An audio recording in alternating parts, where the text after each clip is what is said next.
आप सभी का अपने इस हिंदी सारथी आरएस क्लासेस यूट्यूब चैनल पर स्वागत है। मेरी तरफ से आप सभी को सप्रेम नमस्कार। आज 14 जून 2022 है। पूरे भारतवर्ष में कबीर जी का जन्म दिवस बड़े हर्षोल्लास के साथ मनाया जा रहा है। कबीर जी की 624वीं जयंती की आप सभी को हार्दिक शुभकामनाएं। कबीर जी जिनका पूरा जीवन साधुओं और फकीरों के साथ समाज के उद्धार हेतु उन्होंने गुजार दिया। वे निराकार ब्रह्म के उपासक थे। कबीर जी भक्तिकालीन के सबसे बड़े महान कवियों में से एक जाने जाते हैं। कबीर जी जिन्होंने समाज में व्याप्त कुरीतियों, बाह्य आडंबरों, अंधविश्वासों का पुरजोर खंडन किया। कबीर जी के द्वारा जो उन्होंने प्रवचन लोगों को दिए, उनके शिष्यों ने उनको पुस्तक के रूप में सहेज लिया, जो बीजक की नाम से प्रसिद्ध है। तो आज हम कबीर जी के बारे में और विस्तृत से जानेंगे उनके दो प्रेरक प्रसंगों के द्वारा। कबीर जी का प्रसिद्ध पहला प्रसंग, धन कमाएं लेकिन भक्ति भी करते रहें, जिससे कि जीवन में संतुलन भी बना रहेगा और हमेशा सुखी भी रहेंगे।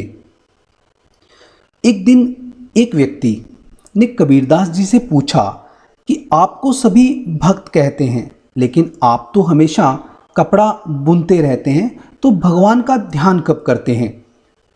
कबीर जी ने कहा, चलो आगे चौराहे तक थोड़ा घूम आते हैं। दोनों साथ चल दिए। रास्ते में एक महिला पानी भरकर लौट रही थी। उसने सिर पर पानी से भरा घड़ा रख रखा था। वह गीत गाते हुए आगे बढ़ रही थी। उसने घड़े को भी पकड़ा नहीं था, लेकिन घड़ा सिर पर रखा हुआ था। उसका संतुलन बना हुआ था, इस कारण घड़े का पानी भी छलक नहीं रहा था। कबीर जी ने कहा, इस महिला को देखो, ये महिला सिर पर मटका रखकर गीत गाते हुए चली जा रही है। इस महिला का ध्यान घड़े पर भी है, गाने पर भी है और रास्ते पर भी है। मेरा काम भी ऐसा ही है। मेरा मन ईश्वर में भी लगा है और मैं दुनियादारी के काम भी इस तरह से करता रहता हूँ। जीवन में संतुलन होना बहुत ज़रूरी है। हमें पैसा भी कमाना चाहिए, लेकिन साथ ही साथ भक्ति में भी मन लगाना चाहिए। तो ये था उनका पहला प्रसंग, जिसमें ये बात निकल कर आती है कि आप पैसा कमाएं, धन कमाएं, लेकिन कोई भी ऐसा कार्य ना करें जिससे आपका मन विचलित होता रहे। आप धन कमाने के साथ साथ भक्ति भी करते रहें, जिससे आपका जीवन में संतुलन बना रहे, आप हमेशा हमेशा सुखी रहें। तो यह जो प्रसंग है कवि कबीर जी के बहुत बड़े भक्त होने का परिचय देता है। अब हम कबीर जी के दूसरे प्रसंग की चर्चा करेंगे। एक बार एक आदमी संत कबीर जी के यहाँ धार्मिक चर्चा में शामिल होने के लिए आया। वह आदमी अपने वैवाहिक और गृहस्थ जीवन से संतुष्ट नहीं था। कबीर जी को प्रणाम करने के बाद उसने पूछा, कबीर जी, एक सुखपूर्ण वैवाहिक जीवन का मर्म या रहस्य क्या है? कबीर जी उस आदमी का बुझा हुआ चेहरा देखकर यह जान गए कि उसकी अपनी पत्नी से बनती नहीं है। कबीरदास जी यह बोलकर कि अभी आकर तुम्हें समझाता हूँ, अपने कमरे के अंदर चले गए। कुछ समय के बाद वे अपने कमरे से सूत वाला धागा लेकर आए और उस आदमी के आगे आराम से बैठकर सूत वाला धागा सुलझाने लगे। 2-3 मिनट के पश्चात अपनी धर्मपत्नी को आवाज लगाकर उन्होंने कहा, इस जगह बिल्कुल अंधेरा है। इस अंधेरे में इस सूत वाले धागे को मैं सुलझा नहीं पा रहा हूं। एक दिया तो जलाकर रख जाओ। कबीर जी की पत्नी जल्द से जल्द वह दिया जलाकर लाई और वहां बिना कुछ बोले उनके पास रखकर चली गई। उस आदमी को बड़ा अजीब लगा कि क्या कबीर जी अंधे हो चले हैं, जो दिन के वक्त सूरज के प्रकाश में भी उन्हें कुछ दिखाई नहीं देता।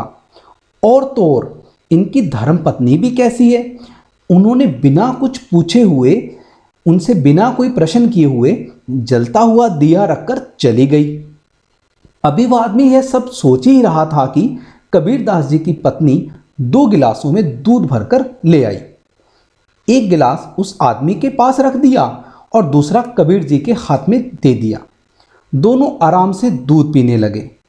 कुछ समय बाद कबीरदास जी की पत्नी पुनः आई और उनसे पूछने लगी, दूध में चीनी की मात्रा कम तो नहीं है? कबीरदास जी ने कहा, बिल्कुल नहीं, बहुत ज़्यादा मीठा है। उस आदमी को फिर अजीब लगा, यह दूध तो बिल्कुल नमकीन है, गलती से मीठे की जगह नमक पड़ गया है।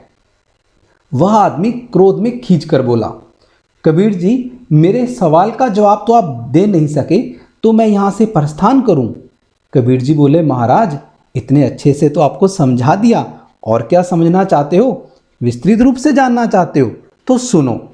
किसी भी परिवार के लिए जरूरी है कि परिवार के सदस्यों को अपने अनुकूल बनाओ तथा खुद भी परिवार के लोगों के लिए अनुकूल बनो। धर्मपत्नी और संतान को उत्तम स्वभाव वाला और आज्ञा का पालन करने वाला बना सको, तभी गृहस्थ और वैवाहिक जीवन पूरी तरह से सफल हो सकता है।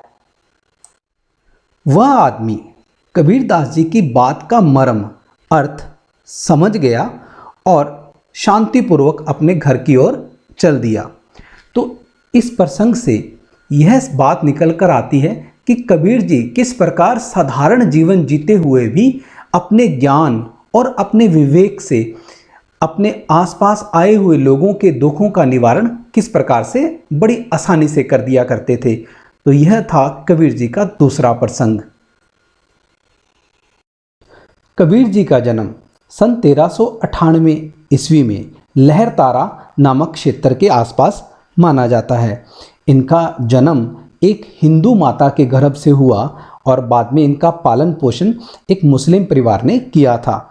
कबीर जी का जन्म काशी जो लहरतारा के आसपास माना जाता है और इनका निधन का स्थान था मगहर।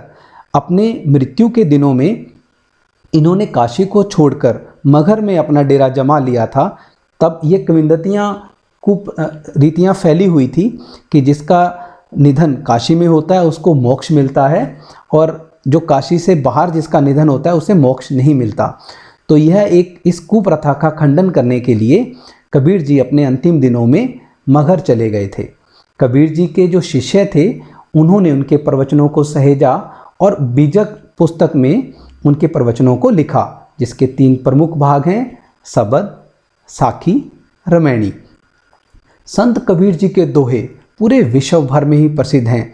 उनका एक दोहा हमने यहाँ पे लिया है, ऐसी वाणी बोलिए मन का आपा खोए, औरन को शीतल करे आपू शीतल होए। इसका अर्थ इस प्रकार से है, इंसान को ऐसी भाषा बोलनी चाहिए जो सुनने वाले के मन को बहुत अच्छी लगे। ऐसी भाषा दूसरे लोगों को तो सुख पहुंचाती ही है, इसके साथ खुद को भी बड़े आनंद का अनुभव होता है। तो यह कबीर जी का एक संक्षिप्त परिचय मैंने आपको यहाँ पे दिया है। कबीर जी के बारे में जितनी बात की जाए उतनी कम है। हिंदी साहित्य जगत के प्रख्यात साहित्यकार, ज्ञानाश्री निर्गुण शाखा के काव्यधारा के प्रवर्तक, भारतीय संत कबीरदास जी की जयंती पर उन्हें शत शत नमन। आपको फिर से एक बार कबीर जी की जयंती पर हार्दिक शुभकामनाएं।